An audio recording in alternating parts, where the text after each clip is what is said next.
प्रणाम बच्चा पार्टी, कैसे हैं आप सब लोग। देखिए, हम जनरलाइज नोटेशंस 5th सेम के लिए उस कड़ी को आगे बढ़ाते हैं। क्लासिकल मैकेनिक्स बुक चल रही है, आपको ऑलरेडी पता है। चलिए हम शुरू करते हैं। देखिए, अब हम पढ़ने वाले हैं जनरलाइज पोटेंशियल। मैं इसे थोड़ा सा ब्लू मार्कर से डार्क कर देता हूं। क्या पढ़ने वाले हैं? Generalise potential. अब यहाँ पे जनरलाइज पोटेंशियल पोटेंशियल होता है बेटा, आपको पता हो, एक तरीके से किसी किसी बुक में वे भी रिप्रेजेंट कर जाता है और किसी में यू भी। विभव, विभव क्या होता है? विभव। इसे मैं दोनों तरीके से करूंगा। आपको याद हो फर्स्ट सेमेस्टर में न्यूटोनियन मैकेनिक्स पढ़ी थी, सर पढ़ी थी, उसमें एक छोटा सा प्यारा सा सुंदर सा टॉपिक था, एफ बराबर माइनस के ग्रेडियंट ऑफ वी कह लूं या यू कह लूं, याद है कुछ? अरे यार, हमारे पास ये होता था डेल, इसकी वैल्यू कितनी होती थी? D Y D X I plus D Y J cap plus D Y upon D Z के कैप। याद है कुछ? ये इसकी वैल्यू होती थी। अगर इसकी किसी के साथ डॉट प्रोडक्ट करते थे, क्या डॉट प्रोडक्ट, तो ये होता था डाइवर्जेंट। किसी के साथ क्रॉस प्रोडक्ट करते थे तो ये होता था कर्ल। मैंने बताया था डी से डॉट, डी से डाइवर्जेंट, सी से कर्ल, सी से क्रॉस। अगर इसे किसी के साथ ऐसे ही लिख दें तो वो होता था आपका ग्रेडियंट। याद है कुछ? जैसे मैंने ये लिख दिया, ये इसका मतलब क्या है? ए आई कैप प्लस ए। याद है कुछ? नहीं याद? नहीं याद तो याद रखो, ये हमारा होता था क्या? ग्रेडियंट। और हमने बताया था एफ बराबर किसके बराबर होता है? ग्रेडियंट ऑफ वी के। ये हमने प्रूफ किया था। कब कब? एक केस और पढ़ा था, तब था जब एफ क्या हो? कंजर्वेटिव हो। कंजर्वेटिव वो होता है जो पाथ पे, रास्ते पे डिपेंड ना करे। जैसे ग्रेविटेशनल फोर्स है, क्या है वो? F equals to G m1 m2 upon R square. तो बेटा ये मास पे डिपेंड कर रहा है और पार्टिकल के बीच की डिस्टेंस के।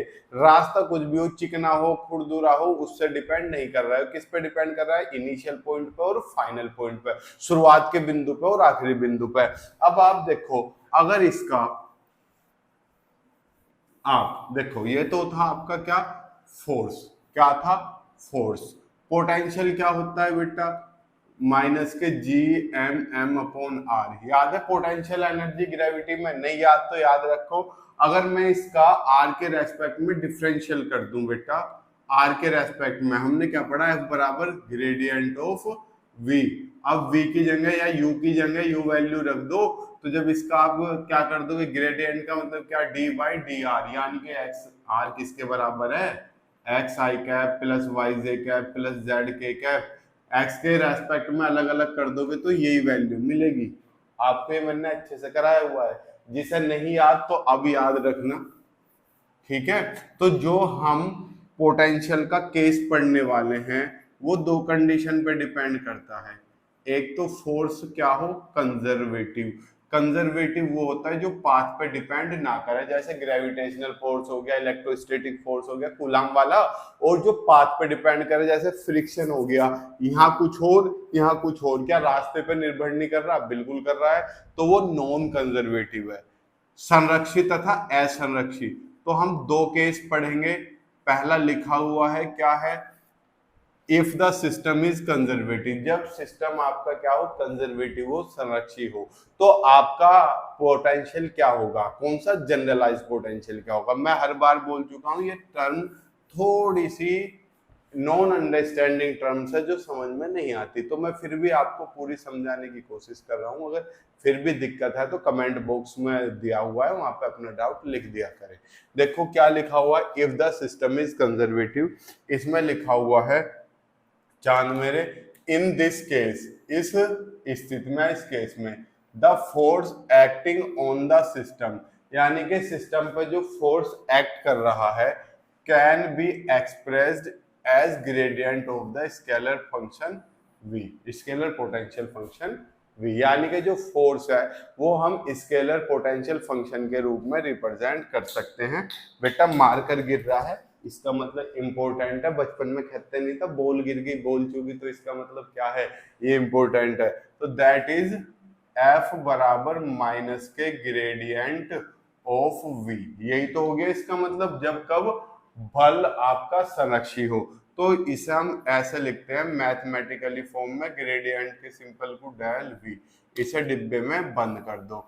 दिस इज इक्वेशन नंबर 1 आ गई आपकी। ठीक, अब हमने क्या लिखा है, द वर्क डन। हमने क्या किया, वही पार्टिकल था बॉडी में, उस पर हमने कोई फोर्स अप्लाई किया, F I I H particle पे, वो हल्की सी distance del R I displace हो गया।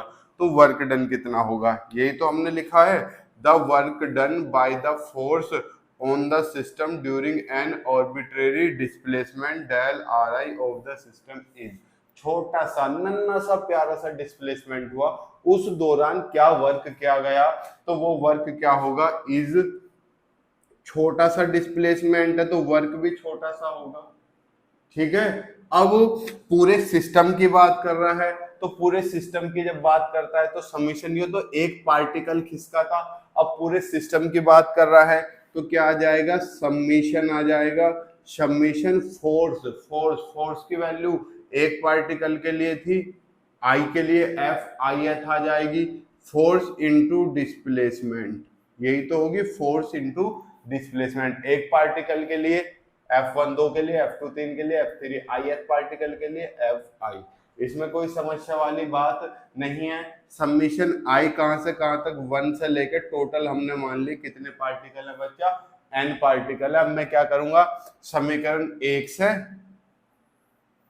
वैल्यू रख दूंगा समीकरण 2 में, तो क्या लिखूंगा, यूजिंग 1 इन फर्स्ट, या फ्रॉम फर्स्ट एंड सेकंड, जो आपका मन करे आप वो लिख दो। इसे दो पार्टीशन में, अभी तो स्क्रीन पे अभी थोड़ी सी जगह है इसलिए छोड़ देते हैं। यूजिंग इक्वेशन 1 इन इक्वेशन 2, यानी कि इक्वेशन 1 का फोर्स की वैल्यू है यो एफ के लिए, जब आई की बात करेंगे तो यहाँ भी आई आ जाएगा, यहाँ भी आई आ जाएगा, समझे। तो जब हम इस वैल्यू को रखते हैं तो हम कैसे रखेंगे, delta W is equal to summation I equal to 1 से लेके एन, एफ आई की value minus del I into V हो गया, इंटू डेल्टा आर आई। बता, इसमें कोई दिक्कत है, ये बेटा जो मैं लिखता हूं ये ऐसे आई है, आई ऐसे बना सकते हो आप, और ये सफिक्स में नीचे है छोटा सा, ठीक है। सब स्क्रिप्ट वो आपको मैंने पढ़ाए थे, कौन से सेमेस्टर में पढ़ाए थे, फर्स्ट में ही थे शायद, ठीक है। ये ऐसा हो गया। अब मैं इसकी वैल्यू रखता हूं, इसकी भी और इसकी भी रखें बेटा, ये ग्रेडियंट ऑफ v है।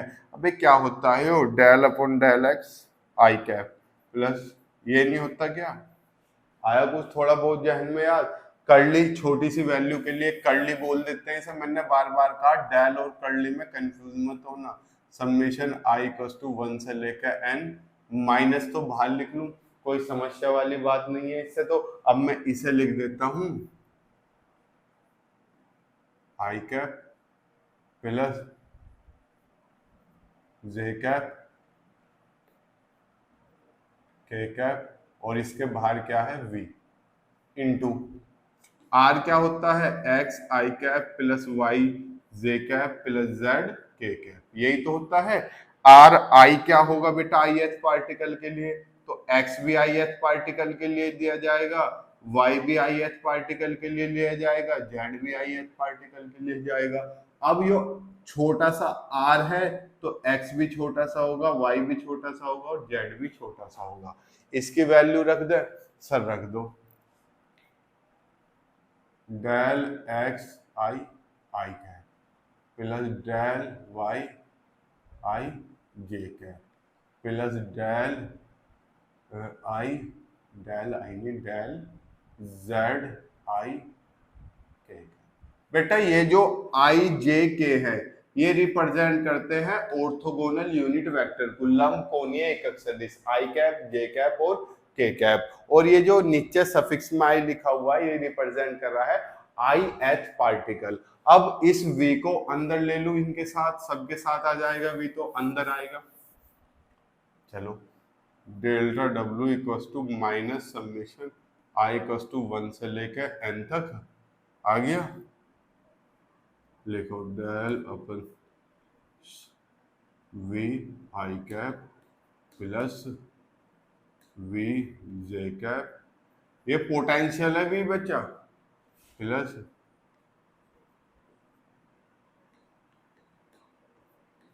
इनटू ये वाली term as it is.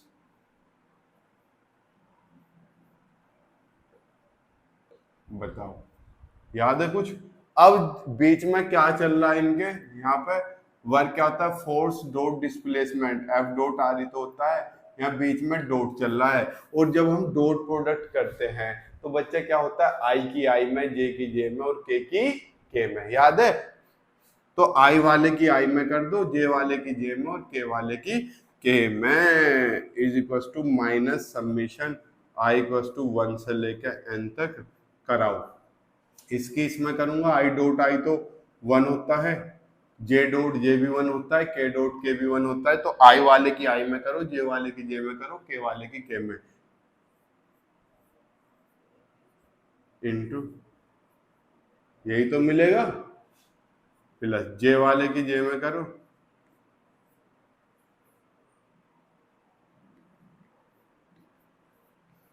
To to to to, यही तो मिलेगा यहाँ पे, आई आई और आई। बताओ इसमें कोई समस्या है किसी बच्चे को? अब जब हम ये कर रहे थे डेल आई, आई एथ पार्टिकल के लिए था, किसके लिए, आई एथ के लिए, तो बेटा ये भी तो आई एथ पार्टिकल के लिए लिए जाएंगे, तो यहाँ भी सफिक्स में छोटा छोटा छोटा छोटा, छोटी छोटी मगर मोटी बातें, हो गया। अब मैं अगर इसे किसके फॉर्म में लिखना चाहूं, जनरलाइज कोऑर्डिनेट की फॉर्म में, we can write it in the form of generalised coordinates, generalised coordinates. Generalised coordinates क्या होते हैं, Q1 Q2 Q3, याद है कुछ बताए थे? तो यहाँ पे क्यों के मान लेते हैं, क्योंकि आई तो ऑलरेडी माना हुआ है, आपका मन करे क्यों जे मान लो, ठीक है। तो क्या आ जाएगा, डेल्टा डब्ल्यू बराबर minus summation I equal to 1 से लेके एन तक, क्या कर्ली वी अपोन, यहाँ पे क्या आएगा, इसकी जगह डिस्टेंस है, डिस्टेंस की जगह क्या लेता है, क्यों, तो कर्ली क्यों के इंटू डेल क्यों के, यही तो होगा। अबे यार एक्स आई की जगह ये भी डिस्टेंस, ये भी डिस्टेंस, ये भी डिस्टेंस, सबकी जगह क्या आ जाएगा ये, लेकिन यहाँ आई की जगह क्या आ जाएगा, के, और एन की जगह क्या आ जाएगा, 3n, क्योंकि जब हम जनरलाइज कोऑर्डिनेट लेते हैं तो हम डिग्री ऑफ फ्रीडम की बात करते हैं, और जब एक पार्टिकल एक एक्सिस पे जा सकता है, फिर y पे भी जा सकता है, फिर z पे भी जा सकता है, ओवरऑल कितनी एक्सिस पे गया, 3 एक्सिस पे, तो 2 पार्टिकल 6 पे, 3 पार्टिकल 9 पे, तो 3n होता है ना degree of freedom free particle के लिए।